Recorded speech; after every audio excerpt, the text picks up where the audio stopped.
ફરી પાછા એક નવા વિડીયોમાં આપ સૌ વિદ્યાર્થી મિત્રોનું સ્વાગત છે। આજે આપણે જોવાના છીએ સ્વ અધ્યયન પોથી ભાગ 3। એમાં ધોરણ જે છે એ 4 છે। એમાં આપણે ગુજરાતી, ગણિત, પર્યાવરણ અને હિન્દી, તો ગુજરાતીમાં પાઠ નંબર 6 જોયો અને આજે જોવાના છીએ પાઠ નંબર 4, નખમ ધક્કમ તડાપડા બૂમ। એ પાઠનું આપણે સંપૂર્ણ સોલ્યુશન અને સચોટ માહિતી આ વિડીયોના માધ્યમથી મેળવવાના છીએ, તો તમામ વિદ્યાર્થી મિત્રો વિડીયોના અંત સુધી બન્યા રહેજો। પહેલો પ્રશ્ન લઈએ આપણે, વિડીયો એટલે મોટો ન થાય।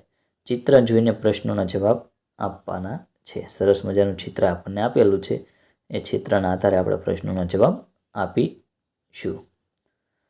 પહેલો જ પ્રશ્ન જોઈએ આપણે, એટલે બહુ લેટ ન થાય। આ ચિત્ર કઈ જગ્યાનું હશે? તો આ ચિત્ર જે છે એ બગીચાનું હશે।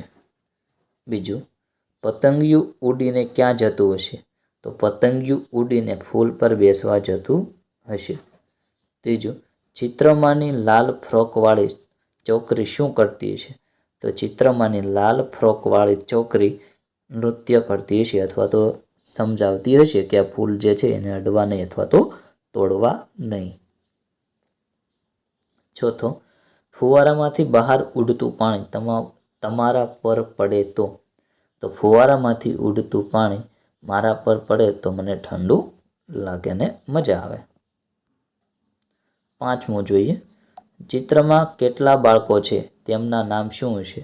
તો ચિત્રમાં 5 બાળકો છે, તેમના નામ નક્ષ, નવીન, ગાયત્રી, સંજના અને રાજુ હશે। પ્રશ્ન બીજો, કવિતાના આધારે નીચેના વાક્ય સુધારો। હવે પેલું વાક્ય સુધારેલું છે એ જ આપણે જોઈએ। તો બાવા એટલે બચ્ચુએ ચીપિયો ખખડાવ્યો। આમાં સાચું છે, બા રસોઈ કરવા બેઠી હતી। બચ્ચુ ભિક્ષા માંગવા આવ્યો હતો। ચોથું, બાવાજીએ ભિક્ષામાં સાદું ભોજન માગ્યું। અને પાંચમું, બા આજીજી કરવા લાગી। સાચા જવાબ આ છે, આપણે એ જ જોયા છે, તમારે પણ જોઈને લખી દેવાના। ત્રીજો પ્રશ્ન છે, પાઠ્યપુસ્તકના પાના નંબર 122 ઉપર કવિતા બમ બમ ભોળાનું પઠન કરો અને તેમાં આવતા શબ્દો નીચેના શબ્દ ચોરસમાંથી શોધી તેના ફરતે ગોળ કરો અને કોઈ 5 લખો। હવે જો ગોળ તો કર્યો નથી આપણે, પણ આ રીતે ચોરસ કરેલું છે। તો જો આમાં આ આવશે, પછી એક આ છે, રસ્વ દીર્ઘ કરી નથી આપણે, કરી નાખી છે, નકર તો નથી મેળ આવે। આમાં આ રીતે છે, આમાં આ રીતે ઊભું છે, આમ, પછી અહીંયા આ રીતે છે। આ 5 થઈ ગયા, એના 5ને આપણે અહીંયા લખી દીધા। જો ભભૂતિ, અહીંયા તી આવશે, અહીંયા તી કરવું પડશે આપણે। આટો, ચીપિયો, ભિક્ષા અને આજીજી, આ રીતે કરી દેવાનું તમારે। આમાં રસ્વ દીર્ઘ નહીં હોય એટલે તમે કરશો તો જ મેળ આવશે। ચોથો પ્રશ્ન લઈએ, નીચેના પ્રશ્નોના જવાબ લખો। પેલો, બચ્ચુની જેમ તમે ભિક્ષા માંગવા જશો તો શું માંગશો? તો હું પણ બચ્ચુની જેમ સાદું ભોજન માગીશ। બીજું, ભિક્ષામાં જે માંગશો તે કોઈ નહીં આપે તો તમે શું કરશો? તો ભિક્ષામાં જે મળ્યું હશે તેનાથી સંતોષ માનીશ। ત્રીજું, તમારે બચ્ચુની જેમ બાવાજી બનવું હોય તો શું શું કરશો? તો હું બાવાજીના કપડાં પહેરીશ, ભભૂતિ લગાવીશ અને મોટો અંબોડો કરીશ। ચોથું, ભિક્ષા માંગવા જશો ત્યારે તમે શું બોલશો? તો ભિક્ષા આપો અથવા તો ભિક્ષામ દેહી મૈયા, આ રીતે બોલી શકીએ। આગળ આપણે 5મો પ્રશ્ન જોઈએ। તમે ઘરે એકલા છો અને કોઈ ભિક્ષા માંગવા આવે તો તમે તેને શું આપશો? તો હું ઘરે જે કંઈ પણ રસોઈ બની છે તે આપી દઈશ અને વિદાય કરીશ। છઠ્ઠો પ્રશ્ન જોઈએ, તમે જાદુ કરશો તો ખિસ્સામાંથી શું નીકળશે? તો અમે જાદુ કરશું તો ખિસ્સામાંથી પૈસા નીકળશે। 7મું, અંશુલ અને તૃપ્તિના વર્ગ શિક્ષકનું નામ શું હશે?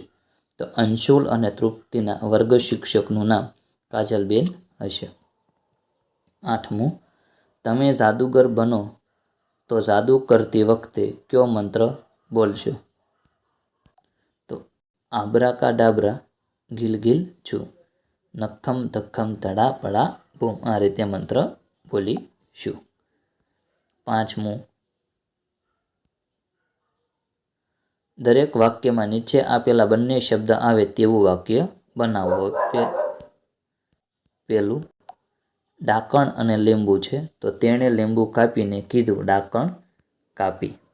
બીજું છે રબર અને ચાવી, તો જાદુગરે રબરમાંથી ચાવી બનાવી દીધી.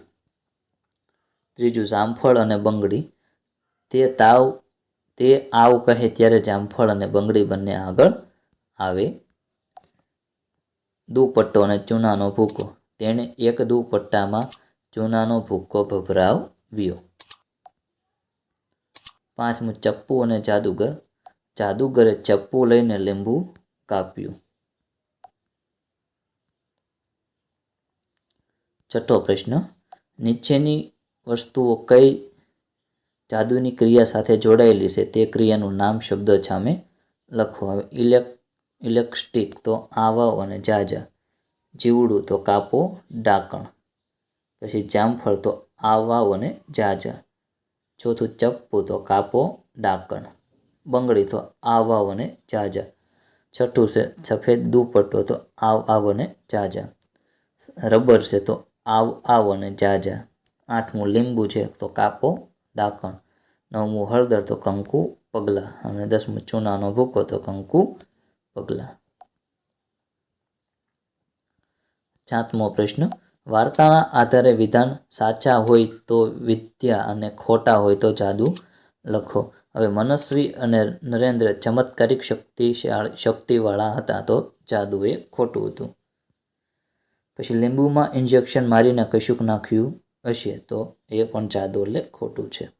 તૃપ્તિએ પગના તળિયે હળદરનો લેપ કર્યો તો વિદ્યા. જ્યોત્સના પેન્સિલ ઘરે ભૂલી ગઈ હતી, એમાં વિદ્યા. અને જામફળ ટેબલની ધાર સુધી ખચ્યું તો વિદ્યા. 8મું, ઉદાહરણ મુજબ શબ્દમાં જરૂરી ફેરફાર કરો અને લખો. હવે ક્રમ છે ક્રિયા અગાઉ, અત્યારે અને હવે પછી.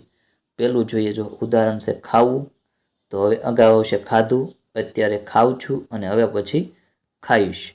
પહેલું એમાં જોઈએ તો રમવું, પછી રમેલો, રમું છું અને રમીશ. બીજું હસવું, તો હસેલો, હસું છું અને હસીશ. ત્રીજું નમવું, નમેલો, નમું છું અને નમીશ. ચોથું તરવું, તરેલો, તરું છું અને તરીશ. 5મું લખવું, લખેલો, લખું છું અને લખીશ. આ રીતે તમારે સરસ બધાય લખી દેવાના. 9મો છે કૌંસમાં આપેલા શબ્દોનો ઉપયોગ કરી ઉચિત ફેરફાર સાથે ખાલી જગ્યા પૂરવાની છે. તો પહેલી ખાલી જગ્યામાં આવશે આવતીકાલે અમે રમકડાં ખરીદવા જઈશું તો જઈશું. પછી બીજું ગઈકાલે કાજલના કાકાના લગ્ન હતા, એમાં જોઈએ. ત્રીજું ગઈકાલે બધા બાળકો બગીચામાં હતા. ચોથું આવતીકાલે બધા વિદ્યાર્થીઓ પ્રવાસમાં જશે. 5મું આવતીકાલે જય અને જયા ઝડપવા હશે. દરેક પ્રશ્નમાંથી શબ્દો અને શબ્દજૂથ પસંદ કરીને વાક્ય બનાવીને લખો. હવે ગઈકાલે મારે રસોઈ કરવાની છે, આજે અમે ફિલ્મ જોવા ગયા, અને આવતીકાલે કમલ અને દિશા રમતા હતા. તો એમાં છે, હશે અને હતા. જોઈએ આપણે. આજે મારે રસોઈ કરવાની છે, ગઈકાલે અમે ફિલ્મ જોવા ગયા હતા. ત્રીજું ગઈકાલે કમલ અને દિશા રમતા હતા. ચોથું આવતીકાલે કમલ અને દિશા રમતા હતા. 5મું આવતીકાલે મારે રસોઈ કરવાની હશે. હવે 11મો પ્રશ્ન છે, અહીં થોડા ભૂલવાળા વાક્યો આપેલા છે, એનું સાચું વાક્ય વાર્તામાંથી શોધીને લખવાનું છે. જોઈએ. ભૂલવાળું વાક્ય છે અને સાચું વાક્ય.